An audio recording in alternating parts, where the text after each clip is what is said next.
What's up, Aspire Leaders? Thank you so much for joining once again this week. I have the wonderful opportunity to speak with Walter McKenzie, who is the co-founder of the Worthy Educator. We're going to be talking about this thriving community of leaders in education, supporting each other, and learning how to make a greater impact, building a lasting legacy within their work. Before we do that, I just wanted to let you know of this wonderful opportunity. As you saw and have heard from previous episodes, myself and Charlie Peck have completed the Student Behavior Solutions Summit, and we had a ton of folks all over the world not only attend live, but also sign up for the replays. I want to let you know that Charlie and I are going to have another webinar, which will be a 90-minute virtual presentation with a Q&A section at the end, which will be October 23rd from 7 p.m. to 8:30 p.m. Eastern Time. And this one, we're really focusing on tools to decode and diffuse conflict with our students. So if you missed out on the School Behavior Solutions Virtual Summit this last Monday, then make sure that you are jumping on and signing up at thrivingeducator.org/webinar. This is definitely an event you're not going to want to miss. All right, let's jump on with Walter McKenzie, who is just retired from ASCD as he has served in education for 25 years in Massachusetts and Virginia public schools. He's had a ton of experience and has served his entire life helping and supporting educators in so many ways. I can't wait to learn through his stories and experiences. Welcome back, everyone, to Aspire to Lead, where we will be discussing the visions, inspirations, and experiences from top educational leaders. My name is Joshua Stamper, and you can connect with me on Twitter or on Instagram at Joshua_Stamper. All right, welcome back, Aspire Leaders. Thank you so much once again for joining us on Aspire to Lead. I know with the school year kicking off, everyone is extremely busy, but so excited for my conversation, and I know you're going to get great wisdom from this wonderful guest, Walter McKenzie. Thank you so much for being on Aspire to Lead. Honored to be here. Thanks for the invite. Oh my goodness, yes. So I got connected with you through my co-author with the new book, Language and Behavior, with Charlie Peck. Yes. I love the content that you are putting out there. You've got a blog.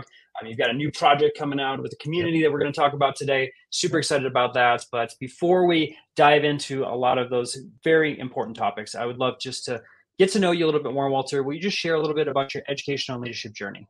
Absolutely. Thank you. I'm a Boston boy, born and raised. You wouldn't know it anymore. I've been in Virginia for years. Don't even have the accent unless I go home. And started in the classroom. 14 years in the classroom. Loved teaching. Started in middle school and ran with my tail between my legs to elementary. I've much homage to middle school teachers. You are a special and rare breed, and I admire you. And it was in the 80s and then 90s when technology was just coming in, and technology meant you had an Apple IIe or 2G in the corner. If you were lucky, your school had a computer lab and you got to go maybe once a week.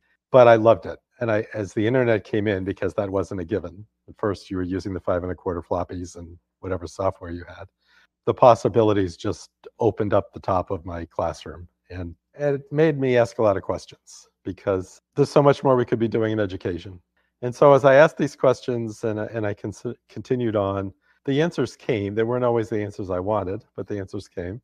First stint was leaving the classroom to work for HUD in DC. I had a fellow teacher who came to a lot of my trainings, technology trainings in the schools, and told her husband, he's great. Met with the husband a few times. He got me into HUD. Next thing I know, I'm training in their field offices all over the country.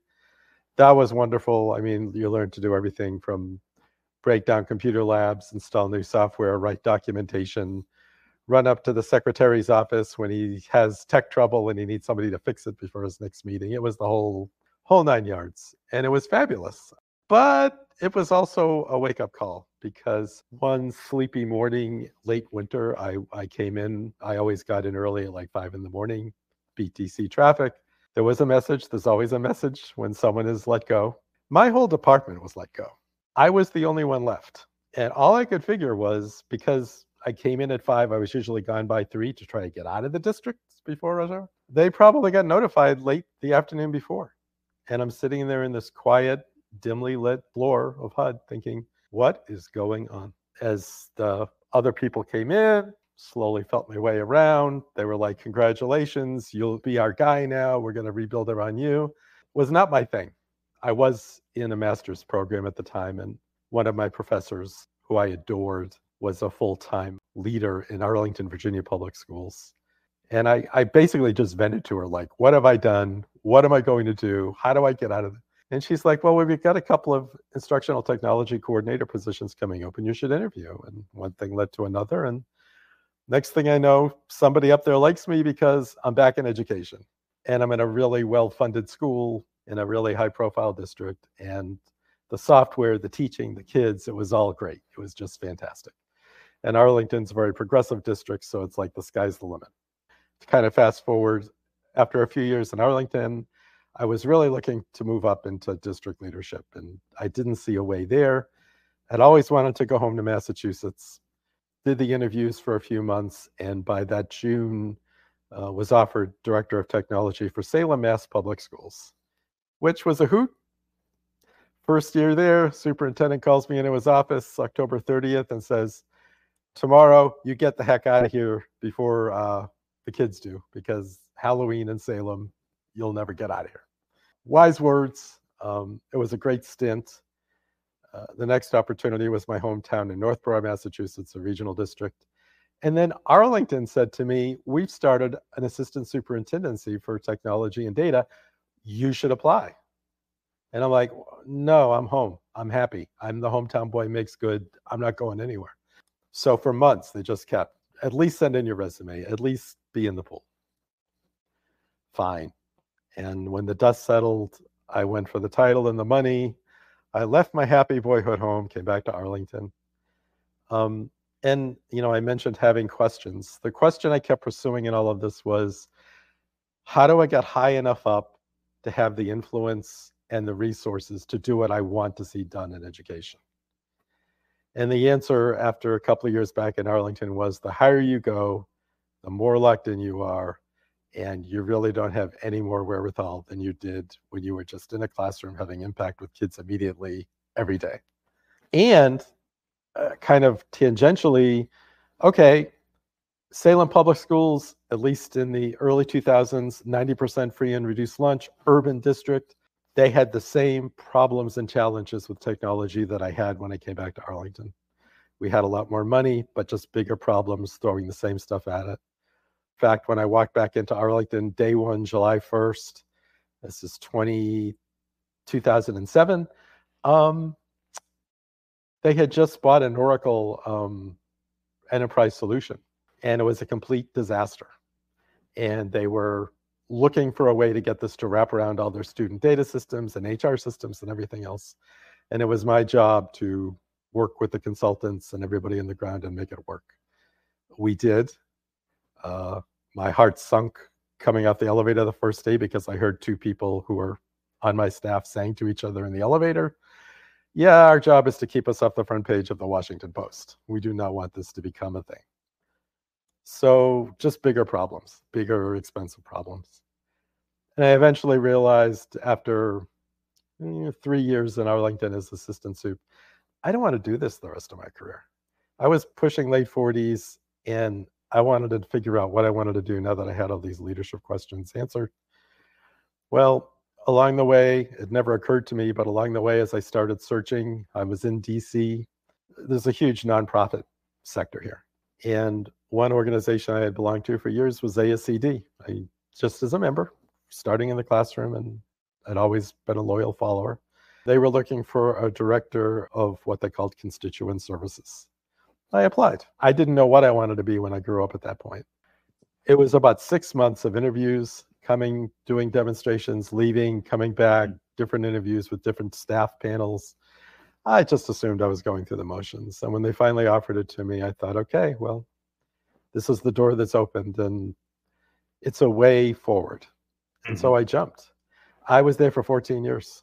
I loved it. I loved working with educators all around the country and outside the US. It felt like I was giving back the entire 14 years, like everything I had done all those years in K-12, I was able to bring to the work. There was a recession for a decade. There was a pandemic towards the end. Certainly had its challenges. But as of this past June, going on 3 months now, I retired. Said, okay, it's been great. I'm out of here. And I'm loving retirement. I recommend it. If you're listening, and I don't care if you're in your 30s, if you can afford to retire, do it. You will not regret it. And so then the work now you had mentioned in the introduction of building a new community, and that's kind of my passion project. So excited Yes. to be here. Well, congratulations on retirement and just so many years in service, Yeah. both in public education and with the ASCD, just serving in that community also. So that's huge, Walter. I absolutely love your journey there and just kind of outlining it. And you had said something, and I just want to touch on it, Walter, and Yeah. maybe you can expand on that. Is just this idea of moving up means I have a greater impact on the world of education, because I felt that way too. I was like, you know what? I'm going to get out of the classroom. I'm going to be an administrator. I'm going to set the world on fire and change. And, as you move up the ladder, you start to realize that you're still bound, even though you're at a larger role. And so, I'm just curious about your experience, just kind of some of the things that maybe were misperceptions as you were moving up the ladder. Yeah, I think the biggest misperception was that with more power and access, you have more impact. And the reality was that at each level, you get more hemmed in by schedules, you get more hemmed in by expectations and politics. And by the time I was an assistant superintendent, I was doing work that, I mean, it's important work. And again, I admire the people that do it. But for me, looking to really have relationships and feel like I'm making a difference, it was soul sucking. I was every night out at meetings, reports, budgets, and then, of course, the aforementioned troubleshooting of huge enterprise systems that I personally had no expertise in, but had the ability to bring people together and get the job done. I guess I would say the biggest takeaway is pursue your passion and don't do as I say, not as I do, because what I did was when the right door opened each time, I walked through the door. I walked into HUD. I walked into Salem. I came back to Arlington. And at each time, I really just should have thought more, what did I want? What was going to bring me fulfillment and happiness? And this is a lot of what I do now, working with educators kind of as a mentor and champion and coach, is learn from my mistakes. And how can I help you to ask the right questions? Because I probably never should have left Northborough. I was home. I was happy. I guess it was to my benefit in the long run, the path I took. But in hindsight, I should have asked better questions. It wasn't just about how do I get more access and be able to have more influence. There's more to the equation. I want to push further on this, Walter, because I get a lot of folks that are listening that they're trying to enhance their leadership journey. And so a lot of times, and I've done this and I know other people too, is you see this shiny thing, a job, a title, whatnot. And for whatever reason, maybe it's our pride, maybe it's the money, maybe it's just the title itself, is that we start to pursue it and then we say yes. And then when we get in that position, we realize that it may not be as shiny and beautiful as what we imagined it would be. So just through your own experience, you had specifically talked about questions you should have asked. What were some questions that you wish you would have asked and answered prior to taking these shiny positions? And for those who are thinking about making that jump based on similar situation as you and I, what would you tell them to do as they're kind of reviewing that potential moving up the ladder position? Yeah, that's a great question. I think maybe the biggest universal thing to ask yourself is, who do I really want to serve? Because all along the way, in my head, I knew I wanted to serve kids and I wanted to serve schools. But the reality was, as I moved up the ladder, I found I was serving different masters. And so by the time I got back to Arlington and we had put in place fantastic customer service work, we brought in the ITIL framework training and got everybody certified. Our satisfaction with teachers and administrators went through the roof. We got into a replacement cycle that saved a lot of money and ensured really up-to-date equipment over time. Everybody was happy. And then when it came time for budgets, I never had a friend in the room. They'd look around. Oh, you're the technology guy. Of course you want money. What are you doing? Just sit down. We have bigger fish to fry. And you're the technology guy. Yeah, we know you used to teach, but we're the instructional people. We'll make the decisions over here. You wait for us to tell you what you need. And so, by then it's a little late in the game to say, gee, I guess I'm serving the wrong audience here. This really isn't. If I was honest with myself and had clarity early on, I would have made some different choices. So for those of you who are considering your path and your leadership journey, ask yourself who you really want to serve, because you can go through those doors and achieve those positions, but you quickly find out who you're really serving. And if you don't like the answer, it's a lot harder then to try to do a pivot. Oh my goodness, yes. And I want to, give you some kudos too, because you did realize that, and then you did make the shift, and it sounds like you found the right fit for yourself as you're with ASCD for 14 years, which is quite a long time. It was amazing. And I look back now and I realize it really toughened me up, because through the process, I remember doing interviews and really starting to push back and ask tough questions, because I didn't want to get burnt again. I didn't want to just follow the easy path. And, I remember being on phone calls with superintendents where I would just say to them, I'm glad you're interested, but here's what I need if we're going to do this. And, for the most part, you wouldn't hear from them again, because they weren't interested in a technology guy that wanted to tell them what he needed. That was fine with me, because at that point, I needed to find some satisfaction. I needed something, and this is what I say all the time, to feed my soul. When I didn't have that, the potential for burnout and the potential for making more ill-informed decisions because I'm hungry for something I don't have just escalated. Somebody up there was looking out for me when the door to ASCD opened. I really didn't know what a director of constituent services would be. But as I walked through that door and realized how fulfilling it could be, and that I could make it my own, no wonder I stayed 14 years. It answered a lot of questions. That's awesome, Walter. All right, I'm going to dive into ASCD just a little bit more, because I want you to have an opportunity to share about that organization. But before we dive into that, I just wanted to mention that I've been drinking Magic Mind. You had mentioned burnout. And I know for myself as a leader, I was running the candle thin. I was getting burnt out because I was working insane hours, not eating the right things. I was drinking too much coffee. And so I made a shift as far as what I was going to eat, what I was going to put in my body. And still to this day, as I'm running Aspire Lead, I'm speaking, I'm traveling, I take Magic Mind every time I do a podcast to interview wonderful guests like Walter, or if I'm writing the book with Charlie Peck, The Language of Behavior, I slam one of these before I start writing, or before a keynote with a conference or a district. I always take it on the road with me. And for this month of October, you actually get a discount code for 40% off. So I'm going to put that on the screen for those who are watching on YouTube. So if you go to magicmind.com, aspire to lead 40, that'll get you to the correct place where you can put in the coupon code aspire to lead 40 to get 40% off your subscription. I have been using the subscription for months now, almost 6 months, and it gets delivered to my door, has natural ingredients, gives me the boost that I need. And also it's got a money back guarantee. So if for some reason you don't like it, which I highly doubt, but if you do, they'll give it back to you, and you can change the subscription model if it's 30 to 15, or if you just need to take a monthly break.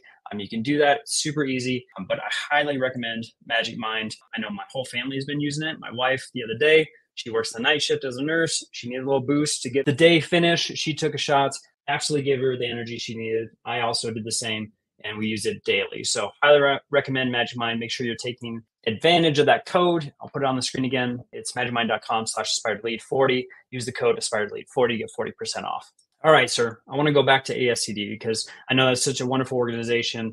A lot of folks are members of that, but I would love for you, I know you're a huge advocate of them. If you wouldn't just mind sharing about the organization, and if someone's interested in joining, how can they do that? Yeah, ASCD has been around since 1943. They were actually an offshoot of the NEA. They were the Curriculum and Instruction Committee. And eventually, going through the era of World War II, they came out the other side as a separate entity that continued to grow, focused on the whole child. That has been their flagship initiative. They're also known for educational leadership, their flagship magazine. What I really admired about them was they always stayed above the political fray. They always stayed above contentious, divisive issues, and spoke for what was best for kids.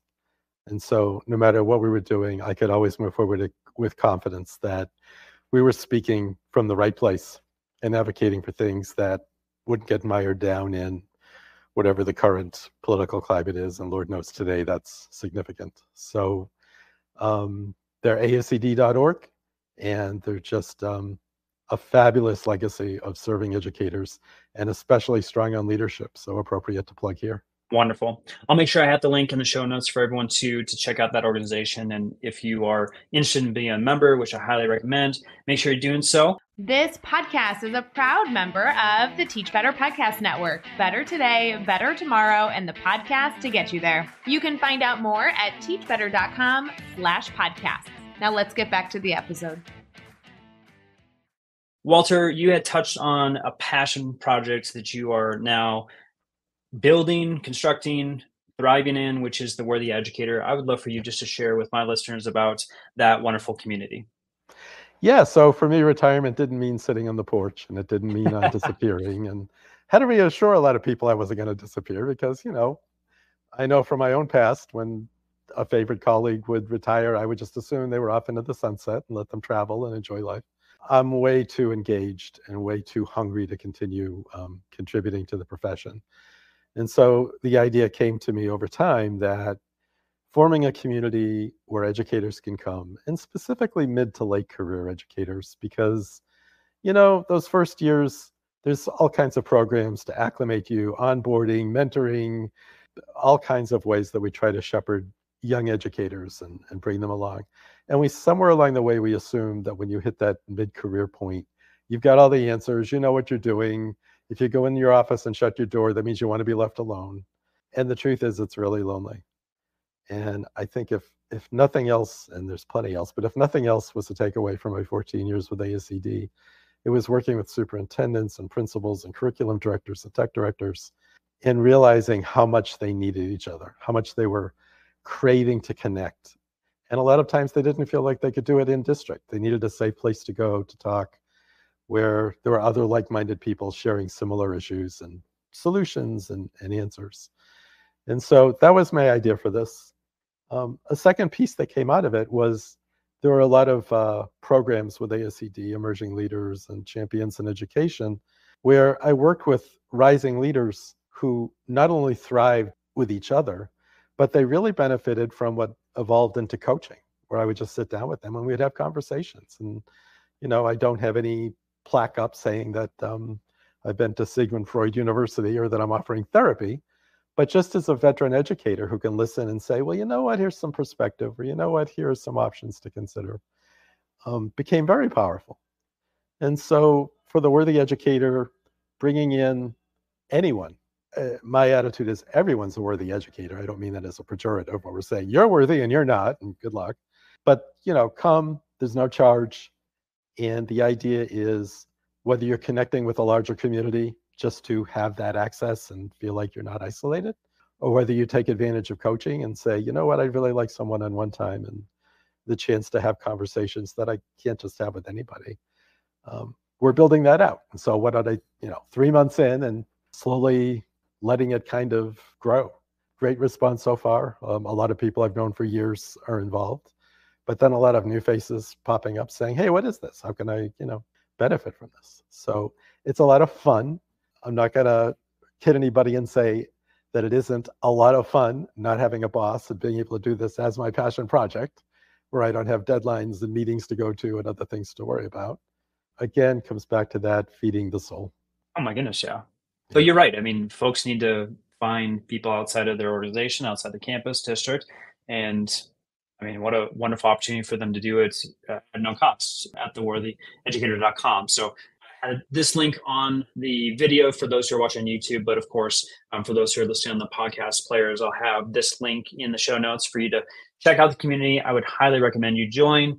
Obviously, like you said, there's a whole host of folks with different titles within this community. Yeah, awesome. It just runs the gamut. Wonderful. So definitely take advantage of this wonderful community. Like I said, hit the link, theworthyeducator.com, and then definitely check out obviously the offerings there. But then, of course, you're going to get linked to a whole host of folks throughout the country, and I'm assuming all over the world too. Yes. This is a growing space. Awesome. All right. So I want to talk about something else real quick. I know that you present, I know you're an author of multiple books, and I would love to highlight or give you an opportunity to highlight a book.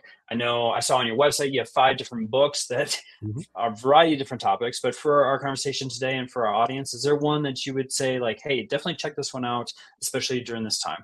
Well, probably my first book was had the most impact. It was on multiple intelligence theory, Gardner's theory, and how it integrated with technology. And I know brain research has come a long way. So I tend to ask people to not think of it as brain research, but think of it as media selection. When you're thinking about how you select applications to use in instruction, what are the different modalities and what are appropriate ways to use the strengths of different software and applications to reach your instructional goals. So that was back in the heyday. And even though brain research has come a long way, I think the basic tenets of the book and how to use instructional technology still hold true. So, right. Walter, I asked a question kind of as a baseline because it's so important for them to listen to your experiences, your wisdom, but it's another for them to take an actual step. So for today, for our listeners, if they are to do something tomorrow or next week to enhance their leadership journey, what would you recommend them do?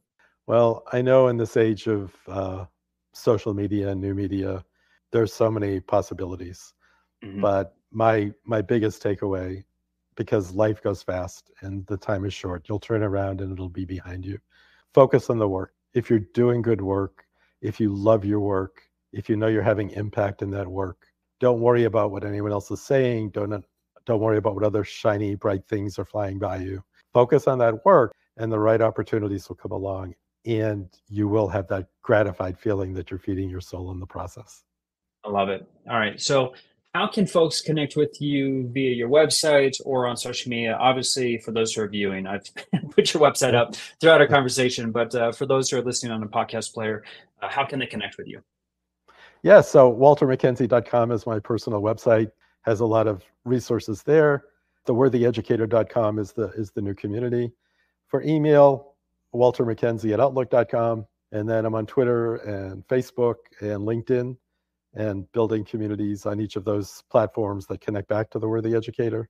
So kind of hard to miss me. You'll find me one way or another. It is hard to miss you, Walter. You're everywhere, but as a tech specialist, I'm not surprised by that at all. Plus, you love making connections with fantastic educators all over the world. So I love that about you. I'm so excited for your community. So I'm going to put up the link one more time, theworthyeducator.com. For those who are listening, please make sure you're checking us out, signing up, and making those connections that are going to be so valuable. As we know, and what Walter was talking about, as a leader, it can be a very lonely job, even though you feel like you've got a lot of staff members in the building with you or in your district. You sometimes feel like you're on an island. And so good and just refreshing to be connected to other educators that are going through the same exact thing as you. So make sure that you're taking advantage of this free community and making sure that you're connecting with such a awesome individual with Walter, and make sure you go to his website, check out his resources, his blogs, his books, and make sure that you bring Walter in to present at your district or your conference. So with that, Walter, thank you so much for all that you do. I love your passion and how you're amplifying other folks, making connections, and making education better. Well, Joshua, thank you. It's an honor.